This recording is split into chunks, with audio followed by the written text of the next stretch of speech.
berkualitas baik saja bisa harganya lebih murah dengan barang yang ya biasa-biasa aja lah dari Indonesia.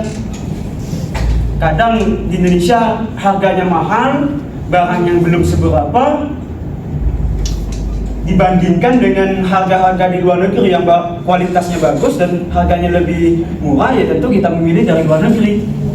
Begitu juga ketika harganya mahal dan barangnya bagus dari luar negeri, barang bagus harga murah, ya kita tentu pilih dari dalam negeri. Karena kita berbicara tentang kualitas, bukan berbicara tentang kuantitasnya. Begitu juga dalam struktur kehidupan bermasyarakat, berwarga negara, ya. Kita tidak lagi berbicara tentang etnis, tentang agama, tentang warna kulit dan lain-lain. Kita berbicara tentang suatu gagasan. Bagaimana kita menjadi warga negara yang baik, warga negara yang kritis, warga negara yang mampu memberikan solusi atas permasalahan di Indonesia. Itu dan sebenarnya yang harus kita pahami. Begitu juga konsep pendidikan kewarganegaraan kan tujuannya mewujudkan peserta didik yang menjadi warga negara yang baik, terus bersikap kritis. Itu tujuan pendidikan kewarganegaraan kita. Oke, silakan teman-teman. Dari sebelah sini ada yang ingin memberikan pendapat? Mbaknya silakan. Ya. Tentang yang Bebas, Mbak mau mengawali pembicaraan ini dengan nasionalisme atau etnonya terlebih dahulu? Baik, di sini saya akan memulai pembicaraan tentang etnonasionalisme yang pernah terjadi di Provinsi Aceh. Mungkin kita perlu ketahui permasalahan tersebut sudah usai, tapi gerakan Aceh Merdeka ini menjadi salah satu bentuk etnonasionalisme yang pernah terjadi di Indonesia. Gerakan ini dibentuk pada tanggal 4 Desember 1976. Awal mula atau latar belakang yang melatar belakangi terjadinya etnonasionalisme ini di Aceh adalah paham orang-orang Aceh, di mana mereka menganggap bahwa banyaknya pemerintahan pusat yang di sana diperintah yang didominasi orang-orang Jawa, bukan asli orang-orang Aceh. Menurut pendapat kalian, bagaimana hal tersebut bisa memunculkan etnonasionalisme dan mengapa orang-orang Aceh atau penduduk sekitar tersebut berpikiran bahwa dirinya akan tersingkirkan dan menganggap orang Jawa itu sebagai common energi bagi masyarakat Aceh?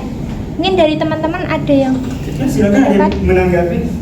Apakah kita harus merasa terkucilkan ketika kita ada warga negara atau etnis lain yang berkuasa di daerah kita? Apakah kita harus menjadi pemberontak seperti yang dilakukan oleh gerakan Aceh Merdeka? Gimana pendapat teman-teman yang lain? Terus sebelah sini ada yang nggak pendapat gitu ya? Atau malah memiliki pandangan memang apa yang dilakukan Aceh itu benar? Atau malah sebaliknya? Ya, Mas. Tadi mbaknya siapa ya? Nggak kenal soalnya kelas itu. Yang kemarin ketemu direktorat itu loh, Pak.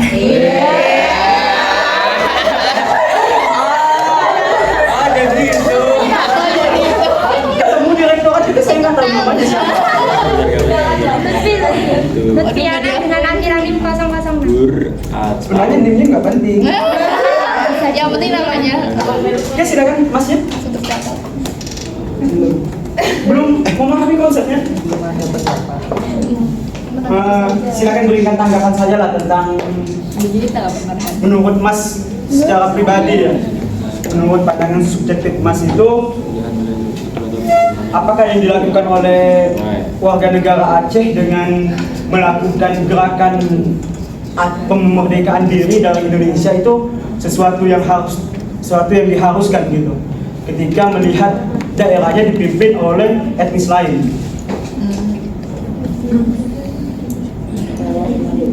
Saya sendiri sih itu sebenarnya hal yang sama. mereka itu tidak memisahkan diri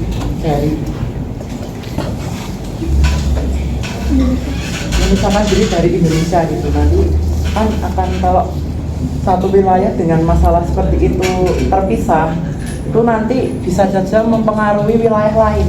Wilayah lain kalau misalnya ditemui masalah serupa nanti ikut-ikutan. Mereka ikut-ikutan memisahkan satu sama lain, nah jadi nanti Indonesia akan berpecah-pecah. Nah nanti bisa timbul perpecahan antar suku, bangsa, wilayah dan lain-lain begitu Mas. Mas siapa yang namanya? Marhansyah. Siapa? Marhansyah. Oke, menurut Masnya itu paham etnonasionalisme ini ketika dibiarkan atau diformalitaskan oleh pemerintah, maka akan timbul perpecahan-perpecahan lain. Seperti saya sebagai warga negara Kalimantan, Pulau Kalimantan itu, saya berharapnya Pulau Kalimantan itu pisah dari Indonesia seharusnya.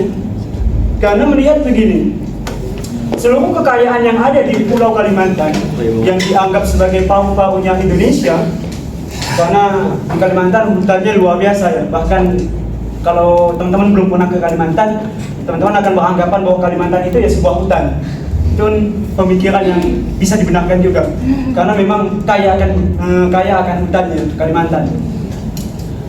Mengapa saya mengatakan Kalimantan seharusnya pisah dengan Indonesia ya? Karena di Kalimantan itu kekayaannya dikuasai oleh penguasa dan pengusaha yang berada di Pulau Jawa. Contoh, perkebunan kelapa sawit itu dikuasai oleh sebagian penguasa kita seperti Pak Sandiaga Uno, Prabowo Subianto, Luhut Binsar Panjaitan, terus anaknya Jokowi itu memiliki lahan atau memiliki usaha di Kalimantan.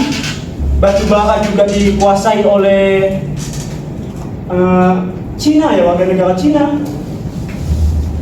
Nah, oleh karena itu kesempatan untuk menguasai atau berdiri di kaki sendiri bagi warga negara di Pulau Kalimantan itu tidak tercapai. Apa yang harus dilakukan? Ya mungkin memisahkan diri dari Indonesia itu jalan keluar yang tidak diharuskan itu, tapi itu sebagai pilihan terakhir saja. Ketika pemerintah Indonesia tidak mampu untuk menyetarakan secara sosial ekonominya. Ya memang kalau kita bicara tentang etnonasionalisme, kita bicara tentang antropologinya, tentang kulturnya, tentang budayanya. Memang setiap daerah itu memiliki budaya yang berbeda. Dan seharusnya, apa yang seharusnya dilakukan oleh masyarakat etnis transmigrasi seperti etnis Jawa yang berada di Papua sana, apa yang harus dilakukan? Apakah terus-terusan berkuasa di sana atau malah menyesuaikan diri dengan budaya di sana? Ya, siapa? Mungkin dari kaum wanita. Silakan Mbaknya. Yang baju kuning. Kayaknya baju kuning jarang sekali. Baju kuning.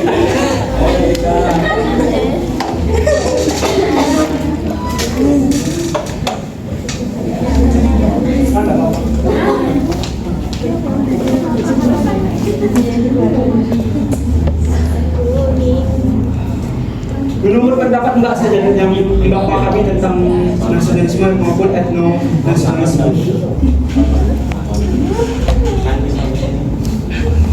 apa sih seharusnya yang dilakukan ya? Apakah kita harus hanya memiliki satu rasa, satu kebanggaan terhadap bangsa saja tanpa memikirkan bangga terhadap etnis kita? Atau kita harus memiliki konsep keduanya, bangga terhadap bangsa kita, juga bangga terhadap etnis kita? Itu gimana menurut Bang? Apakah harus memiliki kedua-duanya atau hanya sendiri, hanya satu? Menurut saya sih mengimbangi dua-duanya, soalnya kan kita ya sebagai bangsa Indonesia juga harus mencintai etnis sendiri dan menjadi ciri khas. Kalau misal bangsa ini menjadi ciri khas, kalau kita tuh sebagai bangsa Indonesia gitu Pak, jadi itu tuh harus sudah 15 menit belum tumbak. Belum. Baru 10 Sampai 15 menit aja. 10 menit aja lah. Sebenarnya paling malas kalau sudah buat video. Ini hanya formalitas saja. Ya silakanlah dilanjutkan, Mbak. Jadi tuh kalau semisal kita apa etnis, nah itu kita tetap mencintai etnisnya, tapi ya juga mengimbangi budaya yang ada di sini. Aku yang bingung juga. Bisa, kalau Mbak nggak paham pakai bahasa Indonesia, boleh pakai bahasa Jawa. Pakai bahasa Jawabannya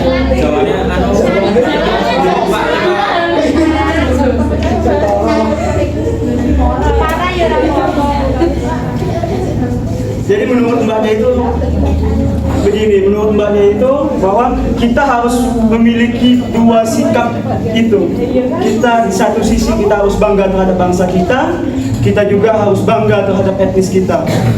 Artinya, secara nasional kita memiliki jiwa patriotisme. Di sisi lain kita juga harus memiliki jiwa kebanggaan terhadap etnis kita. Artinya yang paling penting itu jangan sampai kita memprimordialkan etnis lain gitu. Jadi dengan rasa bangga bahwa etnis saya lah yang paling baik dan etnis kalian yang tidak nggak sesuai lah, skip gitu. Kalau saya orang Madura ya, etnis Madura itu yang paling cocok diterapkan di Indonesia. Etnis Jawa itu ya sebagai nggak cocok lagi hidup di Indonesia. Nah, pemahaman seperti itu yang berbahaya ketika kita memiliki pemahaman seperti itu. Merasa bangga terhadap etnisnya sendiri sehingga merendahkan etnis yang lain. Seharusnya ya jalani saja etnis Madura dengan budayanya yang berada di Pulau Madura, ya jalankan sesuai kulturnya. Etnis Jawa ketika hidup di lingkungan Jawa ya jalankan sesuai dengan kulturnya. Begitu juga kita berbicara tentang nasionalisme berprinsipkan dasarkan agama. Agama di Indonesia itu banyak sekali, walaupun yang tercatat hanya 6. Tapi sebenarnya agama di Indonesia itu banyak sekali. Ada yang apa itu namanya, yang di sini juga ada di Bantul. Kepercayaan apa itu namanya? Ada satu tulisan di skripsi atau tesis mahasiswa UIN itu membahas tentang kepercayaan yang ada di Bantul itu. Kemudian ada yang nama kepercayaan Kaharingan, Sunda Wiwitan. Di sini ada yang ngomong Sunda selain Taiwan. Nah begini juga ada masalah yang perlu juga teman-teman ketahui. Mengapa masyarakat Jawa Barat itu tidak mau disebut orang Jawa? Dia maunya disebut sebagai orang Sunda. Mengapa itu terjadi? Ada nggak teman-teman bisa memberikan pemahaman sedikit? Mengapa hal itu bisa terjadi? Sehingga etnis Sunda atau suku Sunda ini tidak mau disebut sebagai orang Jawa. Padahal kan secara teritorialnya mereka hidup di Pulau Jawa. Begitu juga Jawa di Jogja, Jawa di Jawa Tengah, Jawa di Jawa Timur, itu kan berbeda-beda. Tapi mengapa mereka mau disebut sebagai etnis Jawa? Dari segi bahasa, kultur kan mereka berbeda ya. Bahasa di Banjarnegara sama Jawa di Jogja tentu berbeda. Kalau di Jogja itu kan Jawanya Jawa halus ya bahasanya. Kalau di Banjarnegara itu kan lebih ke ngapak. Nah, dari segi bahasa saja kan mereka berbeda, tapi mereka mau kok disebut dengan etnis Jawa gitu, orang Jawa. Kenapa masyarakat Sunda atau masyarakat di Jawa Barat tidak mau disebut orang Jawa? Walaupun ya bahasanya memang berbeda, ya memang bahasa itu kita kaya kan bahasa. Di Kalimantan Barat saja bahasa Dayak itu ada kisaran 630 lebih bahasa Dayak. Yang terhitung hanya ada 6 bahasa Dayak yang sering digunakan oleh masyarakatnya. Tapi secara antropologi yang bahasa Dayak itu banyak sekali di Indonesia. Ada sekitar 600-an kalau nggak salah. Itu penelitian saya kemarin. Bahasa Dayak yang kita kenal itu kan bahasa Dayak Kanayan, daya Iban, daya apa lagi itu, daya pedalaman. Soalnya sebutannya beda-beda sama orang Dayak itu. Ya kalau kita bicara tentang Dayak yang sudah berada di perkotaan, itu sering kita menyebutnya dengan etnis Melayu. Karena kebanyakan yang berada di kota itu sudah masuk Islam. Nah, etnis Dayak itu ketika sudah masuk Islam tidak lagi disebut etnis Dayak, tapi etnis Melayu. Tapi kalau yang berbicara tentang etnis pedalaman, saya sangat senang sekali karena mereka masih kuat akan adat istiadatnya, terus perilakunya juga sangat beretika, sangat berakhlak dan beradab gitu. Saya pernah ke salah satu kabupaten di Kalimantan Barat. Saya tidak kenal dengan orang itu, saya lewat.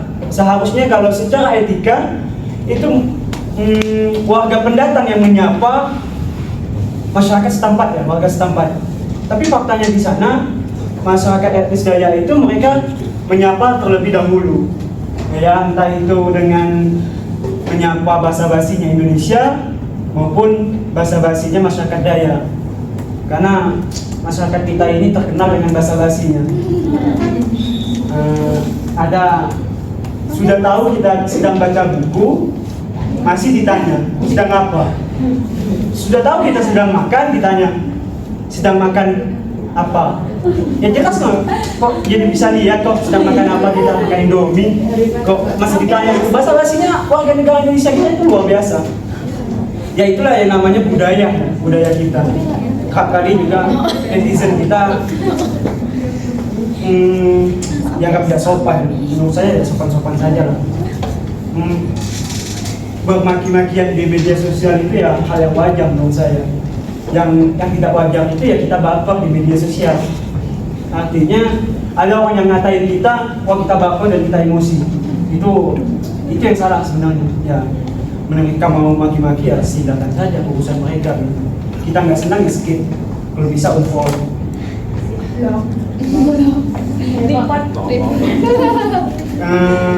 Ada satu berita di media sosial yang saya baca. Nanti teman-teman berikan tanggapannya. Saya harap teman-teman bisa memberikan tanggapannya. Kita entah ini nanti masuk ke etno atau masuk ke nasionalisme. Ada satu berita di situ. Ada yang tahu tentang konser Coldplay? Nah, ada satu lembaga, bukan lembaga ya, organisasi kemasyarakatan di situ mengungkapkan bahwa konser tersebut itu tidak boleh diadakan di Indonesia karena band Coldplay itu mendukung LGBT dan mendukung ateis. Nah, yang berbicara itu organisasi keagamaan. Nah, ketika konser itu tetap kekeh dilaksanakan di Indonesia, lembaga atau organisasi ini ingin melakukan demo besar-besaran, ingin mengepung stasiun Gelora Bung Karno.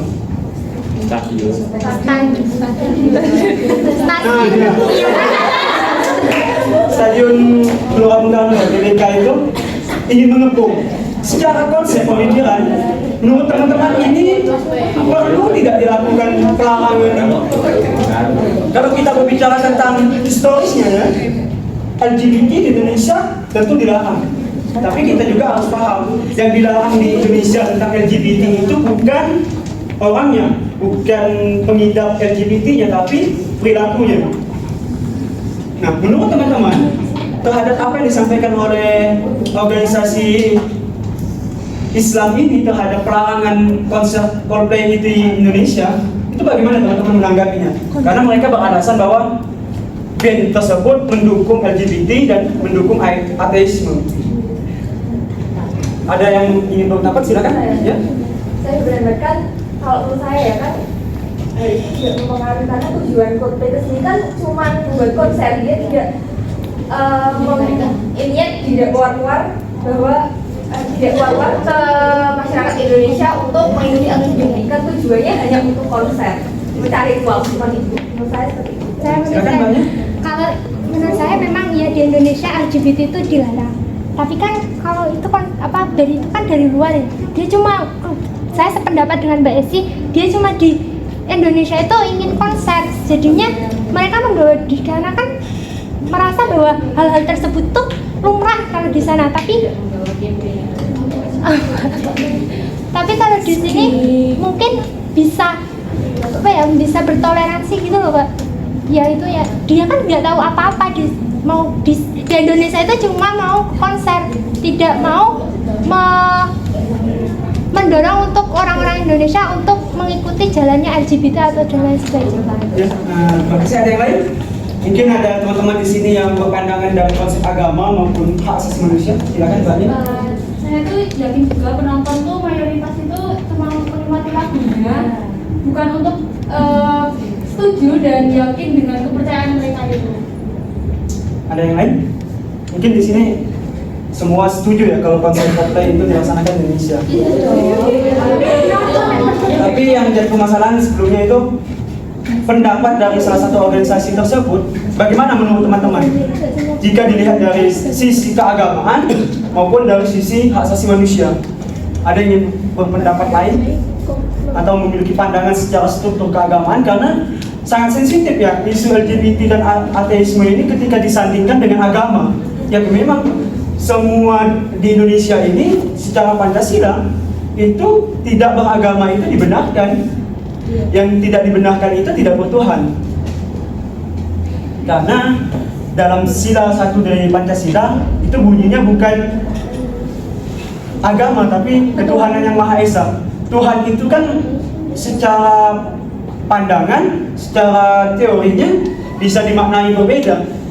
Bagi kaum ateisme, Tuhan itu ya sains, yaitu ilmu pengetahuan, itu sebagai Tuhan mereka. Tidak ada yang salah dari itu. Begitu juga terhadap umat Kristiani ya. Tuhan itu yang ada 3. Ada yang namanya Tuhan Bapa, ada Tuhan Yesus, entah satunya itu siapa saya lupa. Di dalam Islam itu kan hanya mengenal yang namanya satu Tuhan, yaitu Allah Subhanahu wa Ta'ala. Di agama Buddha mereka dengan kepercayaan dewanya. Agama Hindu juga begitu dengan dewa-dewanya. Umat Protestan dengan Tuhannya juga kan berbeda. Pandangan Tuhan itu kan berbeda. Tidak bisa kita samakan. Artinya kalau kita melarang konser tersebut dengan paham etno nasionalisme ya tidak bisa gitu. Kita juga harus melihat sisi baiknya bahwa ketika konser ini terlaksana di Indonesia, kita akan dipandang baik oleh negara lain. Bisa kan? Iya. Karena konser yang besar bisa terlaksana dengan aman dan tertib di Indonesia itu sangat prestasi yang luar biasa. Nah, pandangan-pandangan seperti organisasi keislaman, keagamaan seperti itu membuat suasana menjadi ricuh atau kisruh di kalangan masyarakat awam ya. Menjadi sebuah perdebatan yang nanti diarahkan kepada efek politik terkait dukung-mendukung. Itu yang berbahaya. Seringkali kita dipecah belah oleh agama, bukan dipecah belah oleh agama ya, tapi dipecah belah oleh para pemeluk-pemeluk agama dengan alasan bahwa agama melarangnya. Kalau kata Prof. Mahfud MD itu, selama tidak ada hukum yang melarang, itu dibolehkan. Contoh, teman-teman kan tidak dilarang untuk membeli HP ya. Nah, karena tidak ada hukum yang mengatur tentang pembelian HP, ya teman-teman silakan beli HP kan, perbolehkan artinya. Ketika tidak ada hukum yang mengatur, artinya itu ya kita diperbolehkan. Contoh LGBT ada yang mengatur di undang-undang pemerintah daerah yang dikeluarkan oleh daerah, itu memang ada yang mengatur. Tapi itu kan yang dilarang bukan pelakunya, yang dilarang itu perilakunya. Artinya ketika seseorang yang menganut LGBT melakukan kegiatan-kegiatan LGBT di muka umum, nah itu yang harusnya kita larang. Artinya, apakah dengan pelarangan itu kita harus mengasingkan diri mereka dari sosial? Kan tentu tidak. Artinya, cobalah kita berpikir secara konsep nasionalisme kita dengan baik gitu. Jangan mengkotak-kotakan sesuatu atas dasar pengetahuannya sendiri gitu. Karena di Indonesia isu agama ini sangat sensitif, sering membuat memecah umat gitu. Apa yang terjadi di tahun 2016 di kasusnya Ahok sebagai gubernur pada saat itu kan pada ujungnya menjadi umat ini menjadi terkotak-kotakan ya.